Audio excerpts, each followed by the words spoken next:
우리 언론 역사에서 순직 기자, 취재 도중에 목숨을 잃은 기자 2명을 소개를 하겠습니다. 첫째는 장덕준입니다. 우리 언론 역사상 최초의 순직 기자입니다. 1892년에 황해도에서 태어났는데 동생이 장덕수입니다. 동아일보 창간 당시에 주필로 주간으로서 창간사를 쓴 걸로 알려져 있고 후에 정치가로 활동했고 해방 후에 암살되는 이러한 그 인물인데 그분의 형입니다. 역시 동아일보 창간 기자로 논설 기자로 입사를 했습니다. 1914년에 평양 일일신문 기자를 하다가 논설반 기자, 통신부장, 조사부장을 겸해서 활동을 했는데 장덕준의 모습입니다. 이분은 역시 우리가 프레스센터에 신문방송편집인협회에서 초상화를 걸어두었습니다. 취재를 하다가 위험한 곳에서 순직하는 경우가 있지만은 이 장덕준 기자는 자기가 죽음의 땅으로 달려가서 순직을 한 분입니다. 동아일보, 조선일보가 이때는 정간 중이었는데 1920년에 창간돼 가지고 두 신문이 다 총독부의 정간 명령을 받아 신문이 나오지 못하고 있던 때인데 만주 훈춘에서 일본군이 동포를 무차별 학살하는 사건이 벌어졌어요. 신문이 정간돼 있어서 나오지 못할 기사를 위해서 일본군의 만행을 취재를 하러 간 겁니다. 일본군이 하루 새벽에 와서는 데리고 가서 완전히 행방불명이 되어버렸어요. 어디서 어떻게 살해가 됐는지 알 수가 없습니다. 보도를 할 수 없는 상황에서 가서 목숨을 잃은 겁니다.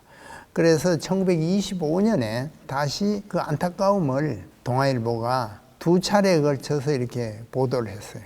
단신으로 북극 만리에 갔다가 그 후 소식이 두절돼 버렸다. 기자 정신이 아주 투철했던 인물이죠. 2017년에 이달의 독립운동가로 보훈처에서 선정을 해서 강연이라든지 기념 사업을 한 적도 있습니다.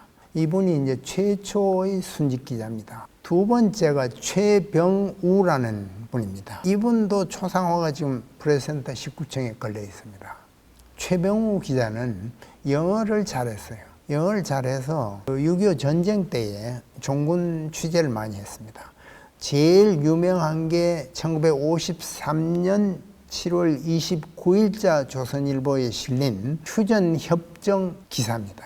기이한 전투의 정지다. 당사국을 제쳐놓은 채 7월 27일 상호 10시 11분 아주 굉장히 보도기사로서 뛰어난 그러한 그 보도를 했습니다. 이렇게 해서 그 내용이 백일몽과 같은 11분간의 휴전협정 조인식은 모든 것이 상징적이었다. 10시 12분경에 서명을 마치자마자 최후 통첩을 내던지고 퇴장하는 듯이 서로 반대 방향으로 나가버렸다. 그리고 그 복장은 미군은 아주 간단한 군복에 경쾌한 복장이었는데 북한은 훈장을 주렁주렁 달고 나타났다.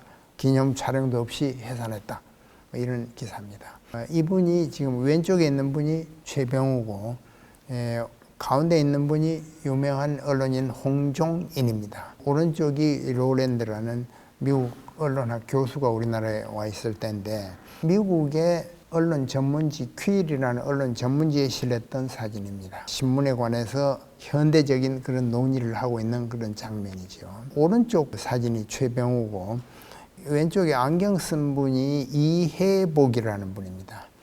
그리고 맨 뒤쪽에 흰 옷을 입은 분이 유건호입니다. 조선일보 기자였죠. 이해복과 최병우는 유일하게 두 분이 휴전협정을 현지에서 취재했던 우리나라 언론인들입니다. 최병우가 이제 마지막 순직하게 되는 그 취재 여행을 떠나는 때 공항입니다.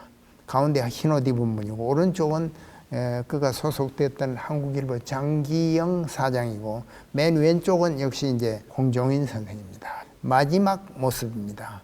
대만 해협에 중공이 포탄을 퍼붓고 최병우가 이 LST 선을 타고서 손을 흔들어 보이면서 갔는데 중간에 파도에 뒤집어져서 실종되고 말았습니다. 그때 최병우도 집차가 굴러가지고 뭐 부상을 당해서 머리에 붕대를 두르고 이런 상황이었는데 기어코 현장으로 가다가 조난을 당한 겁니다.